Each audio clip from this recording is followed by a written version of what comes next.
Okay, people, another day, another puppet sellout looking to lead you straight off a cliff. Them Rothschild's checks must really hit different, huh? The way all these puppets do a complete 180 the second they walk into office tells you one of two things. Either direct energy mind manipulation weapons are real, or some real dark ish went down on that island, okay?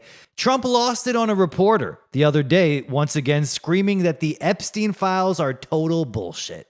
Can you believe it? No. You know what's total bullshit? Trump slashing university funding over anti-Semitism claims, then trying to extort UCLA into paying $1 billion in a settlement just to get their science grants back.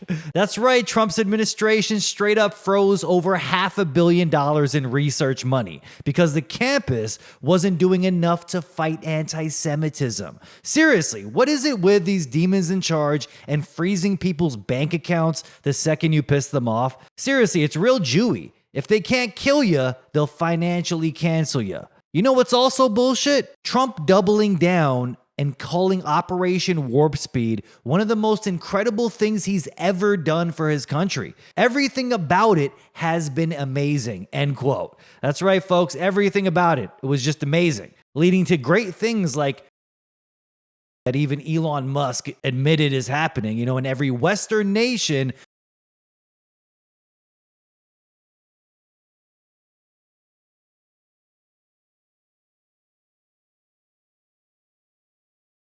It was just so amazing that you just have to invite the reptile himself to your fundraiser. That's right, the guy with the frog throat. You see him right here, Mr. Albert Bourla was invited to a MAGA event just recently. There you have it, folks, the orange Judas goat walking his sheeples straight into the slaughterhouse with what they call 5D chess. Now, I don't think this man is smart enough himself to plan all of this. Hell no.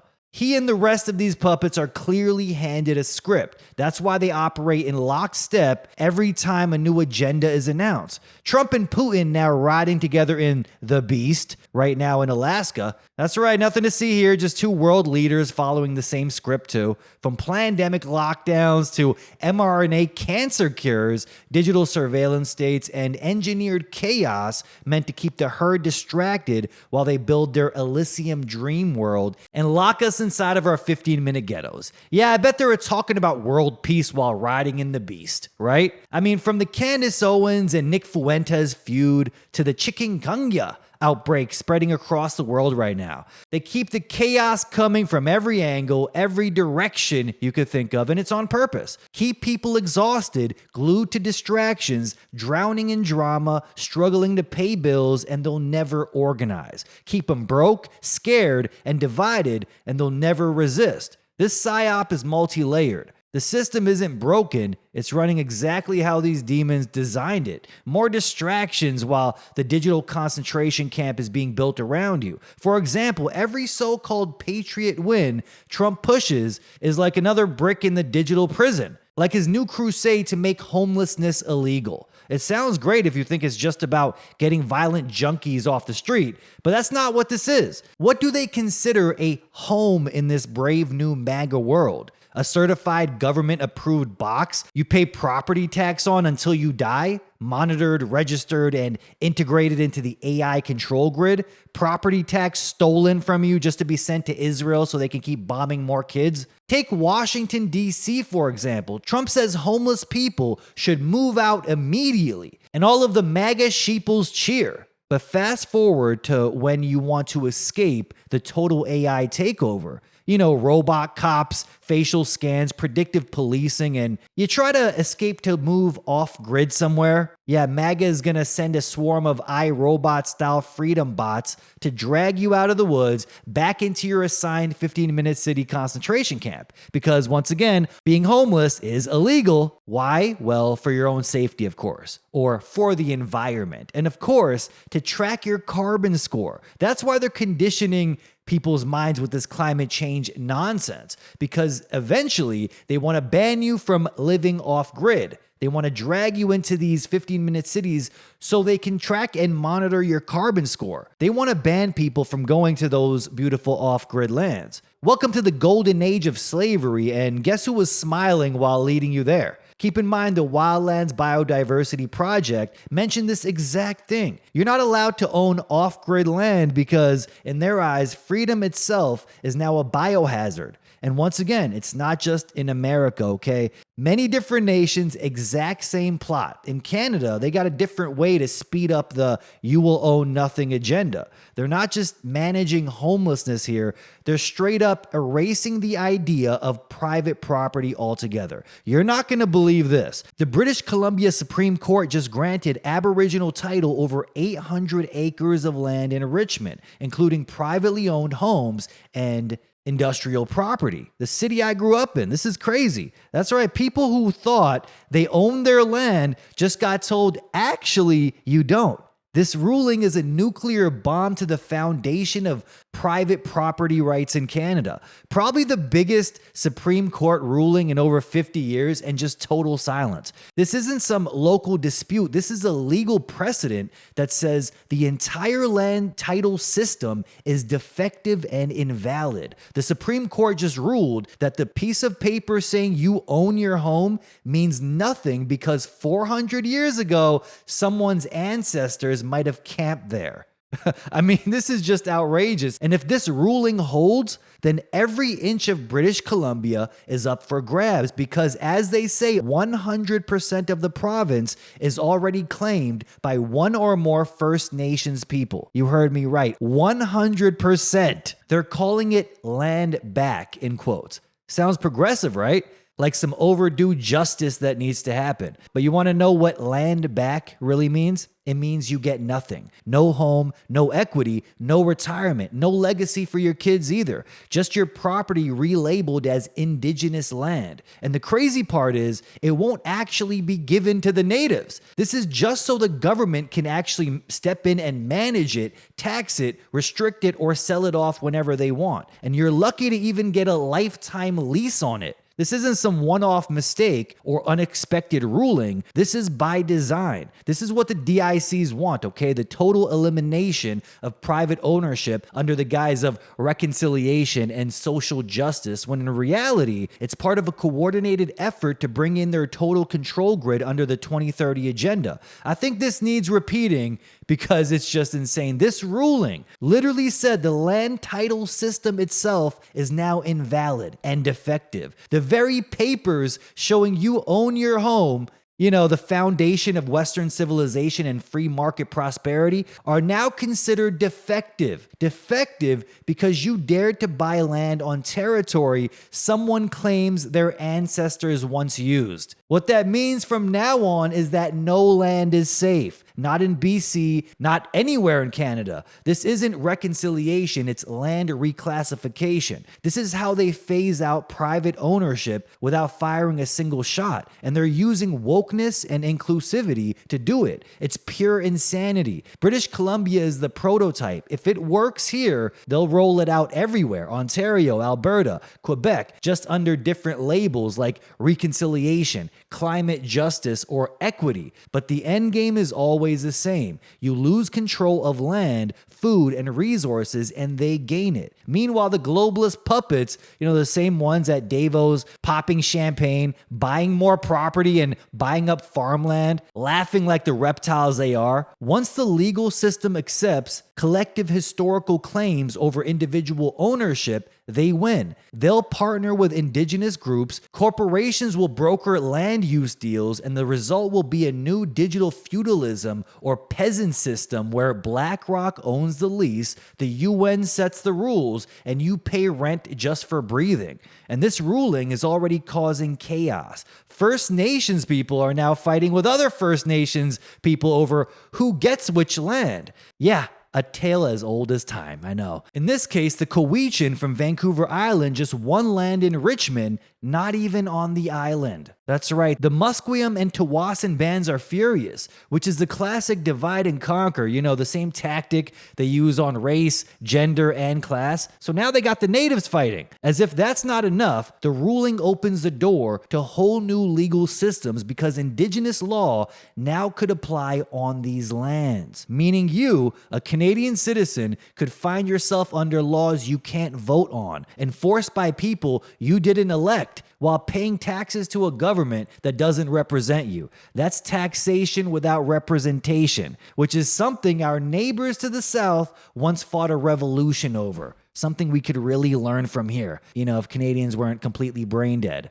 This is also why UNDRIP, the United Nations Declaration on the Rights of Indigenous Peoples, was pushed so hard. It's the Trojan horse legislation that gives the UN and its partners a legal framework to override national sovereignty, redraw maps, and redistribute land. Even renaming cities and streets in languages no emergency operator can even spell. It's simply a discombobulated humiliation ritual. Truly some Twilight Zone shit, people. They are laying the legal, social, and psychological groundwork for a post-private property world. Land back doesn't mean back to the people. It means back to the system, back to the state, back to the banks. It's a cover story for demonic land acquisition, plain and simple. They don't need bulldozers, just a Soros-owned judge and a gavel. Crazy how they can brainwash the minority into believing they're so oppressed that they deserve their land back, while guilt-tripping the vast majority into handing it over, only for it to end up back in the government's hands anyway.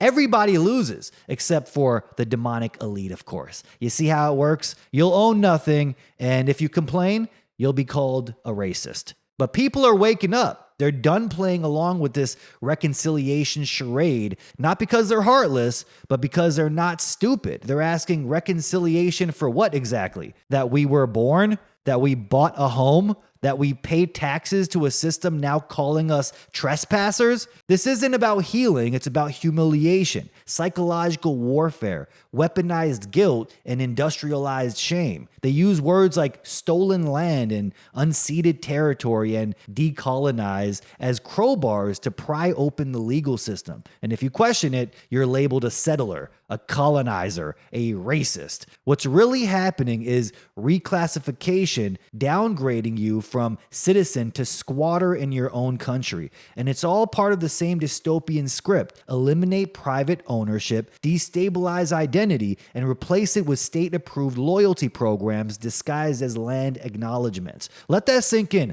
5% of the population, which is indigenous here in Canada, now gets veto power over 95% of people. And that same 95% of people is footing the bill, billions of dollars in taxpayer-funded payouts and programs for the indigenous people. The 95% are simply funding the lifestyle of the 5% right now, all while being told they're the problem. The people who built the infrastructure, pay the taxes, follow the laws, and maintain the economy are now expected to step aside while unelected tribal councils backed by NGOs and the UN take total control. And if you question it, you're the villain, the oppressor. The guy with property ownership papers now told it was just a rental from colonialism. Yeah, how convenient. They say it's about natives when it's simply a globalist land grab. And it's not just Canada. Australia just passed a bill letting the government or councils seize private land without consent or compensation if they decide it's been vacant or underdeveloped, in quotes, for too long, with no clear definition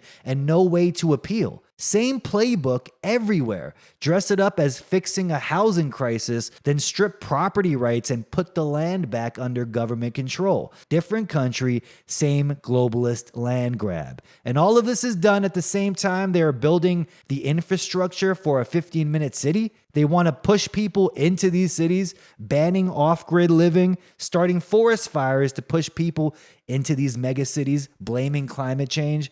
Notice how all of these narratives, all of these agendas combine into one final agenda, even saying that land belongs to the indigenous, all to force people into these megacities they're building. You think it's just a coincidence? They're poisoning people with endless injections, conditioning people with climate garbage, collapsing the banking system at the same time, eliminating property rights at the same time too. A week ago, endless articles are popping up now with headlines like this: why tiny house pods are the future of sustainable living. Yeah, you better believe it's happening, people. And if people don't wake up quick, it's over. Okay, go look at how they're living in China if you want a good example of how it's going to be here. And why do you think they want you locked inside a 15-minute city? Well, it's simple. They're engineering a weaker, dumber, more dependent population that's easier to control. Insect patties, lab-grown mystery meat, mRNA dental floss, and a needle for every new public health emergency they make up. And now, we've hit a new milestone in the demonic dystopia.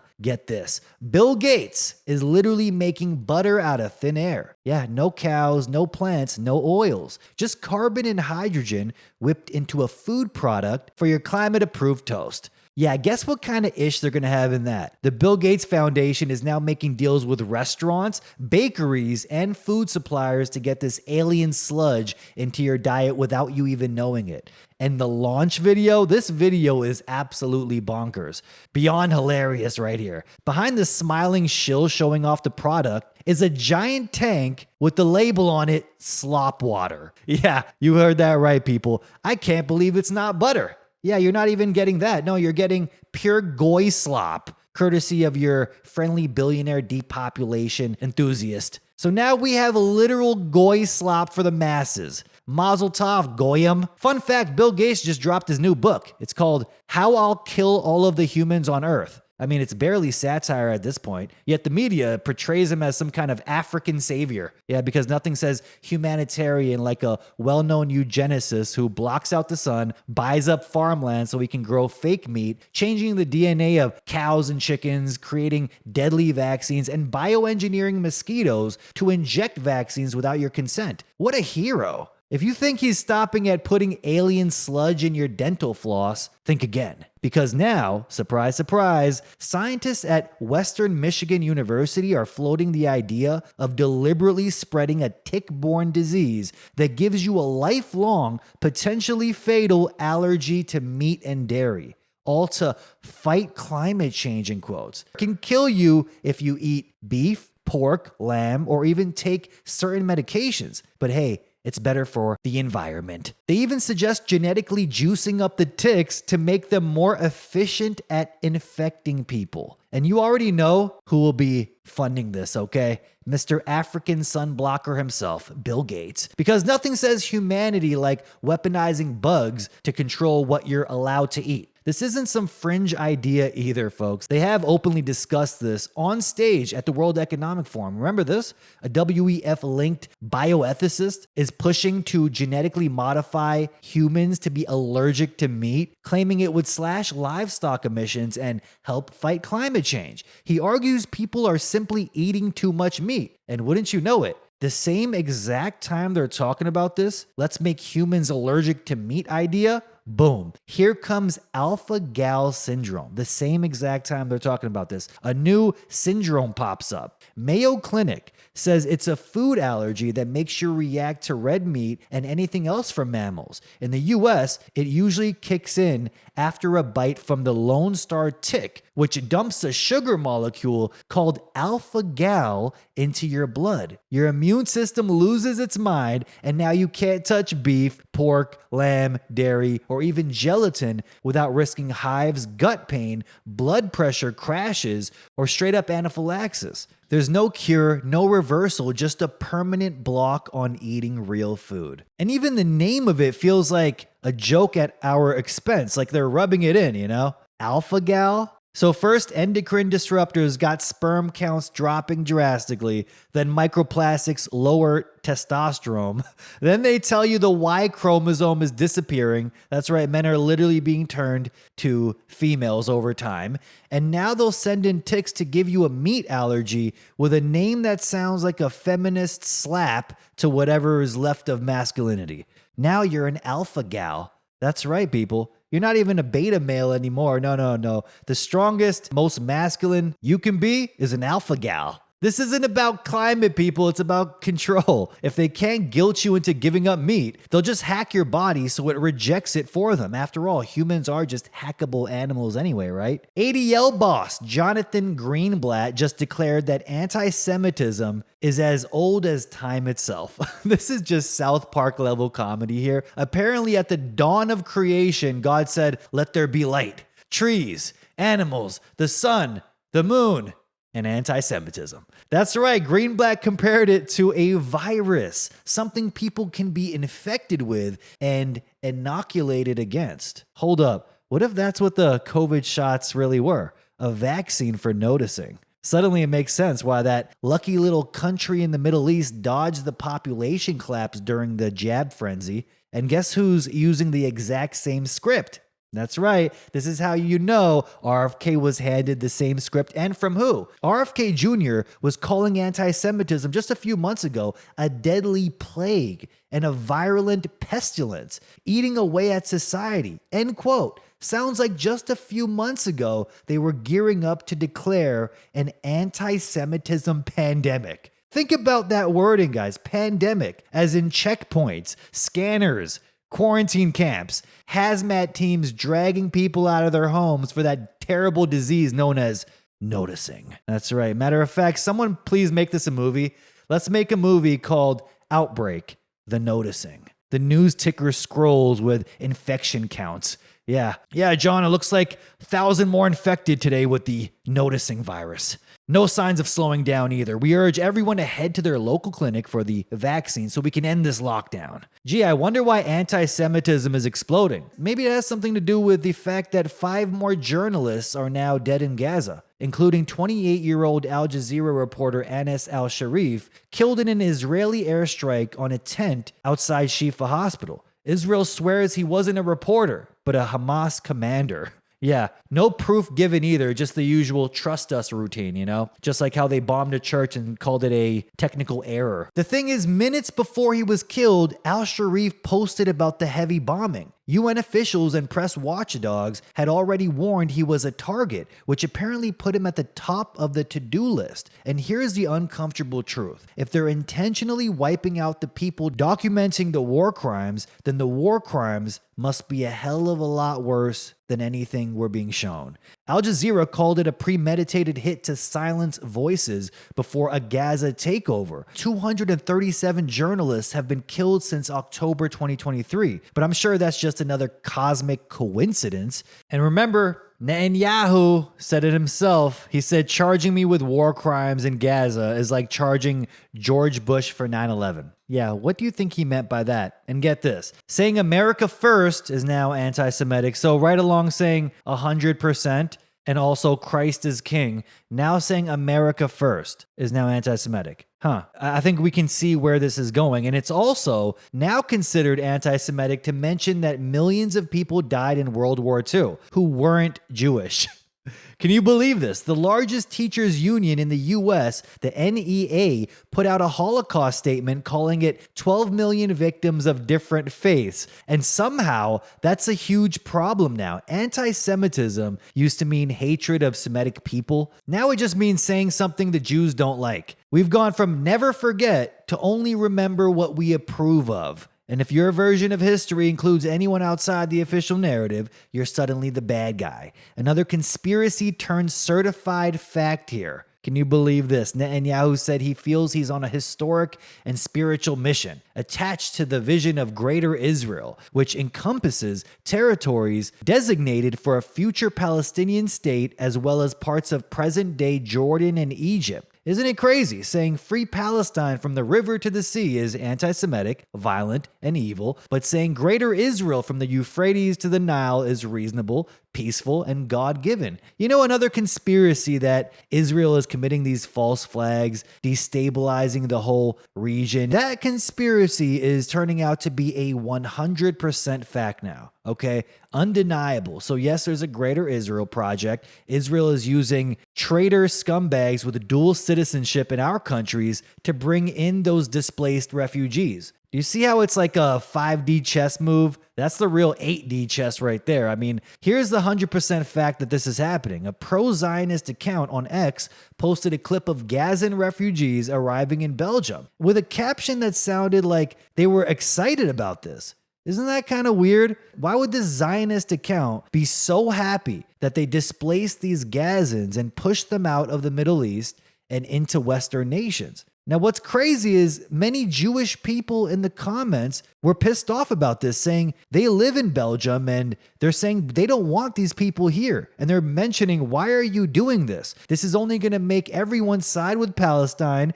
and hate Jews more. To which this account right here, this pro-Zionist account, replied to every one of those comments saying, please come home to Israel then. So do you notice how they have a plan here? They clearly have a plan to expand Israel's borders, and they're demanding all Jews in the world to come back to the country of Israel. So when they take over the Middle East, and then they'll expand the Israeli borders throughout the Middle East and also take over North Africa. I think this graphic right here tells you it all, okay? This lets you know exactly what's happening. And once again, every politician that steps foot into office is, of course, compromised. It's the same playbook no matter which smiling face they put in front of you. Obama, Trump, Biden, they all keep the machine running in lockstep. You don't find that kind of weird? First, they tell you the world's overpopulated and guilt you into not having kids. Then when birth rates tank through vaccines, endless vaccines, they flip the script and say America desperately needs more people, so they'll just import a fresh workforce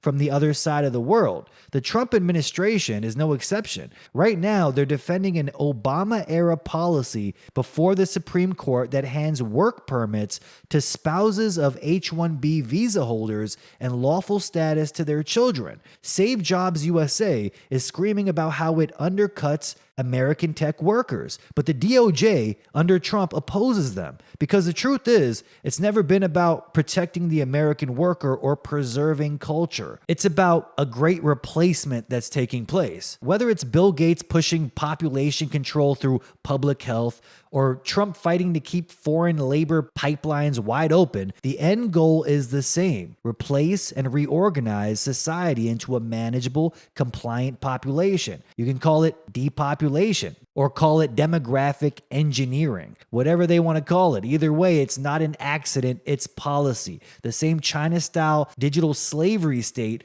rolled out here. China's dealing with its biggest chikungunya outbreak ever. This mosquito-borne illness they call chikungunya, over 8,000 cases in Guangdong since June. And instead of treating people, guess what they do? They go full Elysium AI techno police state on the population. Every time they roll out something like this, it feels less like public health and more like a human obedience drill. It's like they're gauging the obedience level of the population. This whole thing started with one imported case in one district in China on July 8, 2025. Within weeks, that single case exploded into over 7,000 infections, allegedly, with 3,000 in 1 week and then doubling the next. 95% of cases are in Foshan, but it's already jumped to Guangzhou, Shenzhen, Duangan, and a few other places, and now Hong Kong after a 12-year-old traveled there, meaning one of the world's busiest international travel hubs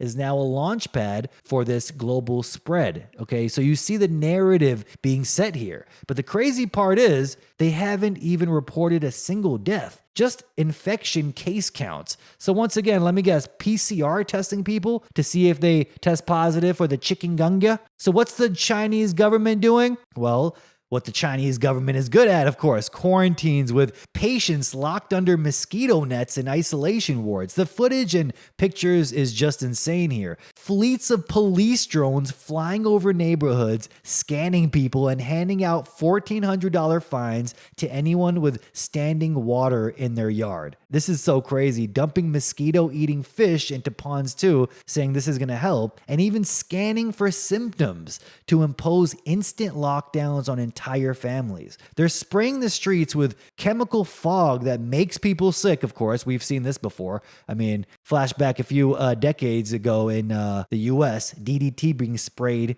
onto the population, creating those polio symptoms. Do you not see what's happening again? They're doing this in China and then using the sickness as justification for even tighter controls. They've built a real-time mosquito risk map for residents. And the top leadership is using war-style rhetoric over a non-existent virus they admit can't even spread person to person like COVID. This is like over-the-top level absurdity. Once a mosquito bites someone, they're infected, allegedly. It becomes a flying hypodermic needle that's almost impossible to track or stop. Symptoms can last months or even years, with crippling arthritis-like pain and no cure. No widely available vaccine. No specific treatment, they say. This isn't about fighting a virus because those are fake. It's about showing they can instantly switch from public health to total micromanagement of your life in a split second. The West is setting up for this exact same thing. They are setting up and preparing for some kind of outbreak soon, and I really wonder if this is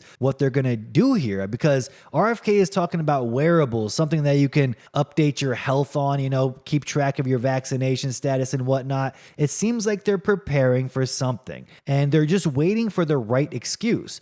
Under the AI-controlled Golden Dome system RFK and Trump are building right now, they'll have their Patriot drones from LA to New York, MAGA stickers on the side, issuing fines and isolation orders for any future outbreak they announce. It's not far-fetched. After all, Trump did say the greatest thing he's ever done for the country is Operation Warp Speed. I mean, come on, it really makes you really question these suspicious bastards, okay? That's the worst thing he could have said. First, he calls the Epstein files total bullshit and still triples down on Operation Warp Speed.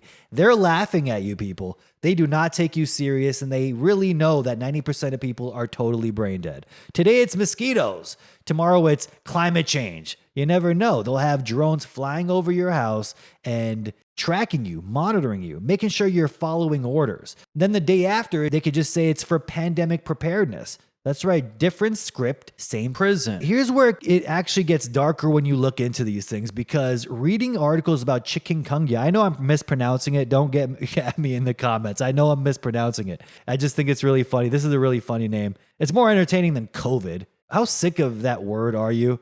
Chikungunya sounds way more entertaining. But what if this chikungunya is a distraction? Like, what if the COVID vaccine depopulation agenda is actually working? Fertility rates in many Western countries have catered since the shots were rolled out, to the point where mainstream news outlets are now warning about a population collapse. And at the same exact time, they roll out this line about chikungunya. You're not going to believe this, that they say if a pregnant woman is infected with this chikungunya, there's a 50% chance her newborn dies. 50%. Isn't that the perfect cover story? It's not the vaccines, it's the mosquitoes. Meanwhile, the UK is saying cases are up 170% in 1 year, from 27 to 73. And they're all travel related. Yeah, where have we heard that before? Clearly they want to use this to ban flights once again, But they're saying this has spread to the UK. The UK is really dealing with infertility rates as well. Miscarriages are through the roof, infertility as well. And now they have the perfect cover story here. At the same time, remember, it's like problem, reaction, solution, and then deadlier solution. Because now they're pushing vaccines for this disease, even admitting these vaccines that they're going to approve are extremely dangerous and are killing people. You're not going to believe this either. Britain has 2 approved jabs for the chikungunya, Bavarian Nordic's Vimkunya and Valneva's Lychik vaccine, sold privately through travel clinics, but not yet on the national schedule. In March, during a mass vaccination campaign in La Réunion, Lychik killed 2 elderly people on the spot. This is unbelievable, forcing public admissions from the manufacturers. France halted the campaign after this. The UK just slapped on age restrictions, and the US briefly paused before deciding the deaths weren't linked. The FDA quietly changed guidance to say only high-risk people should take it now. And yet, Lychik is projected to outsell the other vaccine, Vimkunya, $237 million versus $170 million by 2031. Death and sickness is extremely profitable, and it shows here. Exposing big pharma or the fraud of germ theory is a quick way to get JFK'd, okay? That's how serious this is. Same as those stories we all hear of like someone creating free energy tech, you know, a car that runs on something that's not gasoline and they just mysteriously vanish. They take the free energy stuff really serious. But with Big Pharma, if you actually cure something too, or have the actual cure or what's causing the illness, they won't just kill you. I mean, they might hit you with a direct energy weapon that turns you transgender. I know that sounds crazy, but I'm starting to really believe they have that weapon because, you know, the same weapon that turned the Matrix directors transgender. Both of them, these were brothers, by the way, both of them turned transgender overnight. It's almost like they leaked the script too much in the Matrix movie and their punishment was being turned into transsexuals with a transdo, a government weapon that can turn you into RuPaul overnight. Because if you think about it, that's the ultimate humiliation ritual. You know, it's actually worse than killing you. Someone that tells the truth or exposes big pharma corruption, creates free energy, and instead of killing you, they absolutely humiliate you with a weapon that rewires the chemistry in your brain until you think you're actually a chick. Okay, an alpha gal. That's right.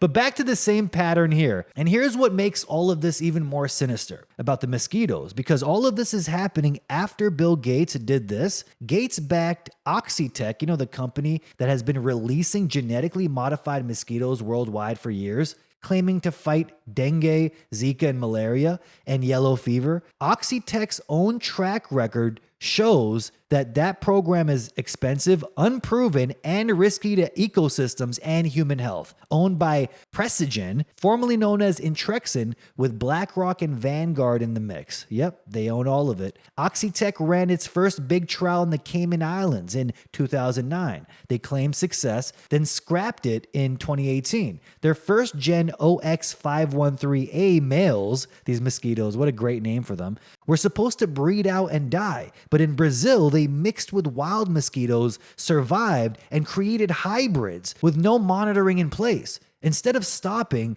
they released second-gen OX5034 mosquitoes in Florida. Isn't that crazy? They give them like Terminator robot names, with plans for Australia, Brazil, and California. So they even admit they're releasing these genetically modified mosquitoes in places where these diseases aren't present. Why? Boxes cost $74, they say, refills $31, with national scale programs running into the millions annually. And they've already accidentally released biting females. No long-term studies either, no ecological safety net, just another Gates-funded biotech cash grab dressed up as public health. And now, the perfect cover for whatever mosquito-borne crisis they decide to trigger next. So after Bill Gates pops up with this program, releasing genetically modified mosquitoes into the population, also floating around this idea of mosquitoes being used like tiny little syringes to deliver vaccines, we have a chikungunya outbreak, and it's spreading across the world, mind you. A disease that if pregnant women get, there's a 50% chance their baby dies. That does sound like Bill Gates' plan, I have to say. That sounds so demonic, it's something only Bill Gates can conjure up, okay? The AI dictatorship carries on to the US government's latest big move. Trump partnered up with OpenAI to bring ChatGPT into every federal agency for the bargain price of $1 per agency. You heard that right, just $1. It really makes you wonder why. Why so cheap? Why is he selling it to the federal agencies for $1? When something this powerful is basically given away for free, it means it has nothing to do with money. This is about total control. This was rolled out on August 6, 2025, thanks to General Services Administration, GSA. And it's all part of the White House's AI action plan to make the US a global leader in artificial intelligence. Sam Altman, OpenAI CEO, and Trump himself made this deal sound like this is just about efficiency. They're selling this as a miracle tool that will speed up government, cut red tape, and make America look like the tech leader of the world. But here's what they're not saying. This miracle also means handing over massive amounts of sensitive data, creating new privacy and cybersecurity risks, killing jobs, and removing layers of accountability. If anything wrong happens, false flags or whatever, leak, cyber attack, you do know they can just blame AI for it, right? And they are planning a cyber attack on the banks. Matter of fact, they ran a simulation years ago in Israel about a cyber attack on the banks soon. Yeah, really let that one sink in. The more powerful the AI gets, the more it will monitor and track. And Altman's already admitted that's part of the plan. Even the military in many cases have hit pause on using generative AI because of security concerns. Yet they're pushing it into every federal agency for $1 each. That's not a bargain, okay? That's a buy-in to an AI surveillance grid. Competitors like Anthropic don't stand a chance now, and the public doesn't realize this could open Pandora's box to a level of government spying we've never seen before. Sam Altman actually said this recently. A kid born today will never be smarter than AI, ever. We will think how bad those people of the 2000s had it. Think about how absurd that is. He's claiming that no human being born from this point forward will ever outthink a machine, as if human intelligence has hit a ceiling and AI will permanently sit on the throne from now on. That's not just arrogance, it's propaganda for the AI inevitability cult, conditioning people to accept that they're supposed to be second-class citizens under machine rule. It assumes AI will keep advancing unchecked and ignores the unpredictable nature of human innovation and treats technological forecasts like divine prophecy. History has shown us that many of these predictions these scumbags give us have aged like milk. They never actually get it right. They get things wrong all the time. Great quote here from Frank Herbert. Once men turned their thinking over to machines in the hopes that this would set them free, but that only permitted other men with machines to enslave them. And how bad do you think this new government run by AI is going to be? I mean, seriously, picture an obese robot with purple hair scanning the internet for anti-Semitism posts. Literally everything can be labeled anti-Semitic now, folks, okay? And they will throw you in prison for being anti-Semitic. We have many examples of it, especially here in Canada. Why do you think Grok, X's own AI, got suspended for anti-Semitism? Seriously, this is truly clown world, people. I mean, good God, no wonder I got banned with no update. They didn't tell me why I got banned. No wonder. I mean, I stand no chance. If AI Grok gets banned for anti-Semitism, I mean, Grok said something about how Israel is committing a genocide in Gaza and its account was suspended. Like, really, the jokes write themselves. I can't even begin to explain how hilarious that is, but it also should keep us a little shook, because if AI is banned and suspended, I mean, they're already building quarantine camps for the anti-Semitism plague soon, okay? We know what's happening. And by the way, apparently Reddit and Wikipedia are the top sources for current AI models in 2025. So basically, AI is going to be exactly like Google, just faster search results, minus any of the nuance or understanding. Sounds like a disaster waiting to happen. The future is looking bright, folks. I think this picture right here symbolizes what's coming in the near future. Dark, gloomy, and a camera on top of a ripped up, droopy American flag. Yep, there you go. That's a 15-minute city for you. Remember about half a year ago, headlines came out about history being made in Mexico? Mexico's first female president is also its first Jewish president. Yeah, that's right. That's right. A great combination there. Claudia Sheinbaum, the climate scientist turned political puppet. Yeah, great. Remember all the headlines when she became president? First Jewish president of Mexico. This was a benchmark for Jews in Latin America, end quote. But now it's turned into a benchmark for global biometric control. Who could have saw that coming? Fast forward not even a year later, and Mexico gets slammed into full-blown digital dictatorship. Another coincidence? Every citizen is now being forced into a centralized biometric ID system that is now mandatory. Your photo, your fingerprints, iris scans, and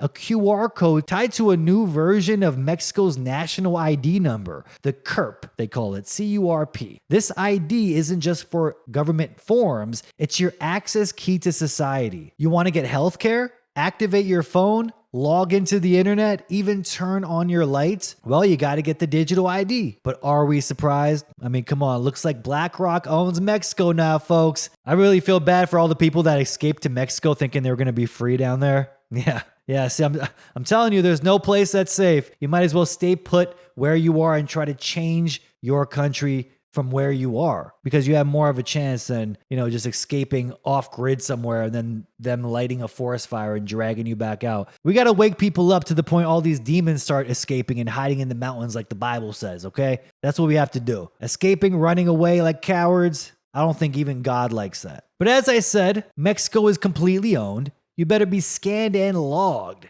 Mexico is now China 2.0, and just how bad is it? One tweet here from this poster, Uncle Sam's nephew, summed it up perfectly. Look at what this person says right here. One of my friends messaged me about some things her government was doing in Mexico. She received a pop-up stating that if she makes another post like that, they were going to shut down her public accounts. In Mexico, everything is tied to your ID.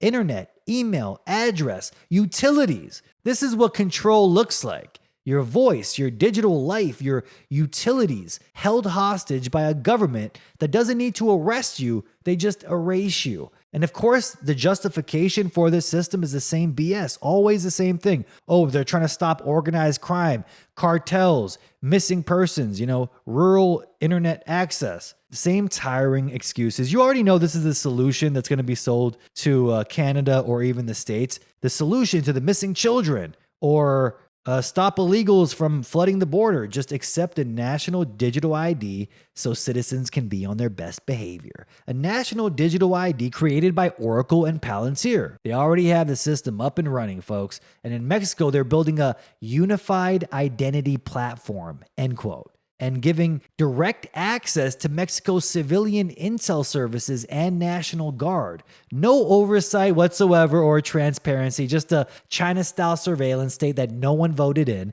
Once again, puppets working in lockstep to achieve this digital slavery goal. Trump is signing backdoor deals with Mexico now. His team pressured Sheinbaum to hand over migrant biometrics to U.S. agencies in exchange for trade relief. This means fingerprints and facial scans from anyone crossing into the U.S. are now being synced between governments. Colombia just signed a similar biometric data sharing agreement with the US. So this lets us know this isn't about border security. It's about creating an international identity grid, one where your face is the passport, your data is the leash, and your compliance is the currency. This isn't just a Mexico problem. This is a worldwide blueprint. Last year, while everyone was distracted, the G7 digital ministers were meeting behind closed doors, only to figure out how to make every country's surveillance system work together. You heard that right. So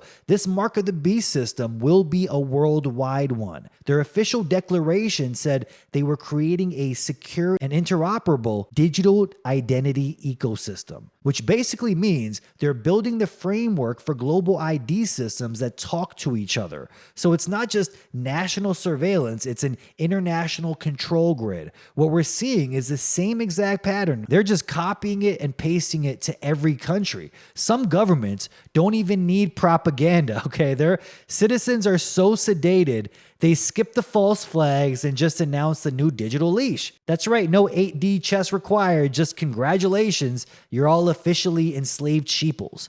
Yeah, I'm talking to you, Canada.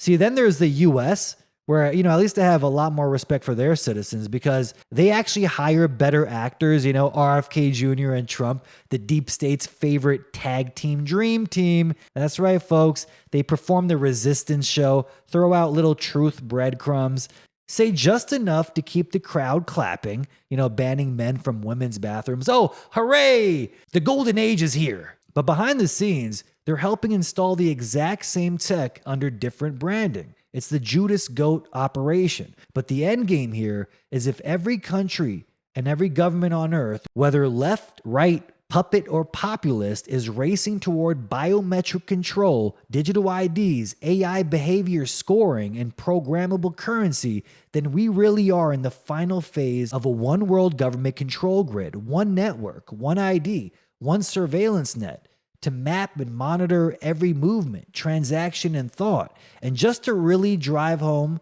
how this isn't just a Mexico problem, look at what's happening right now in the US. ICE is now shopping for mobile iris scanners so they can ID people in seconds, in quotes, from anywhere. The tech, Morris and Iris, was originally designed for sheriffs to scan inmates, but now it's being wired straight into the deportation arm of the DHS. Yeah, that sounds promising. Once used to scan inmates, and now it's going to be for everyone. And once again, you know the excuse, well, there's too many illegals here. We're talking Apple and Android devices that plug directly into a national biometric network pulling from criminal databases, sex offender registries, and even dementia patient lists, and matching over 265 unique points in your eye. And once you're enrolled, you're in forever. DHS even admitted ICE has already been using this stuff, despite pretending otherwise at first. This is the same ICE that's already running facial recognition apps on their phones to access state and federal databases, including CBP's trove of border crossing photos. Put that together with the G7's push for interoperable IDs, Mexico's mandatory biometric CERP, and all these data sharing agreements, and you see the bigger picture here. This isn't about catching the bad guys, okay? This is the exact same AI-run biometric grid being rolled out worldwide, just branded differently depending on the country. Different sales pitch, same endgame, total population enrollment into a surveillance state from hell. And here's the part I can't believe more people aren't connecting. Don't you find it highly unusual that this exact same system was already fully built and operational in China? And I do mean the exact system. This is why guys like Klaus Schwab, George Soros, Bill Gates, you name it, have been talking for years about how China proved it works. They tested it there, perfected it there, and now they're exporting it to the rest of the world. And what did that test run produce? A completely controlled, broken, and inferior population. People trapped in megacities who have to scan their faces just to leave their zones. You've got a low social credit score? You're not going anywhere. No mandatory injection? Guess what? You're locked in. These cities look like a scene out of Judge Dredd. Endless high-rise buildings, glorified rat cages stacked to the sky, depressing concrete nightmares where the people's only joy is getting their next round of brain-dead poison shots every few months. And the scariest part, every single Western nation is now walking that exact same path like they're following a blueprint. Just when you think it couldn't get more dystopian, look at this insanity here. Same thing ICE and the West is now using and adopting. Chinese police are already using facial recognition glasses that can scan car plates, identify human faces instantly, and cross-check them with the police database to flag and arrest anyone the state considers an enemy. And here's the crazy part. This tech even works when you're wearing a mask. It really makes you wonder, what if the whole masking agenda was just a beta test to show off how advanced their recognition software had become? What if they were just checking the advancement of this tech? That's the model, people. So they already have that exact same system in China. That was the prototype, and now they're running the global rollout. Mexico, the US, Canada, Europe, different branding, same cage. And just when you thought it couldn't get worse, here we go, people. Another segment of man-made horrors beyond our comprehension. That's right. That's not just a creepy quote anymore. That's what's actually happening. Scientists just announced they've built a brain-computer interface that can literally decode your inner speech, your thoughts in real time, and say them out loud. They tested it on 4 people with brain implants, trained it on 125,000 word vocabulary, and got the highest accuracy for inner speech decoding ever reported. Sure, it still makes mistakes, error rates from 26% to 54%, but we all know these public numbers are baby steps compared to whatever they've got in the classified labs. If they're telling you they can read your thoughts now, imagine what they've been able to do for the last 20 years in Black Ops projects. We've all had it happen, okay? I've mentioned it many times here. You think about something, then suddenly there's an ad for it on your phone. That's right. Most people chalk it up to just coincidence or algorithms, but now we have confirmation this tech is possible. They can tap into your mind without you even saying a word. And they're bragging about privacy safeguards like blocking inner speech unless you activate it using a mental keyword. Okay. So in the study, they asked the participants, they have to think of these words before they start decoding their thoughts. So it doesn't seem too invasive. So they have to think of the word chitty chitty bang bang. So once the patient said this in their mind, the device was able to read their thoughts from that point on. Okay. So you're telling me there's literally a trigger word that starts recording your thoughts. Okay. If that's what they admit in a medical study, what do you think the trigger word is in real life? Okay. There has to be a trigger word that we think or say out loud, and then something starts decoding our thoughts, reading our minds. Maybe the code word is Jews in reality. The second you think about it, some CIA server wakes up, logs your brainwave signature, and files you under domestic extremist watch lists. I mean, it sounds far-fetched, but so did mind reading tech right up until the point they announced it. Did anyone hear about the story here about a shooter that went ballistic recently? They said he was a crazed anti-vaxxer in Atlanta.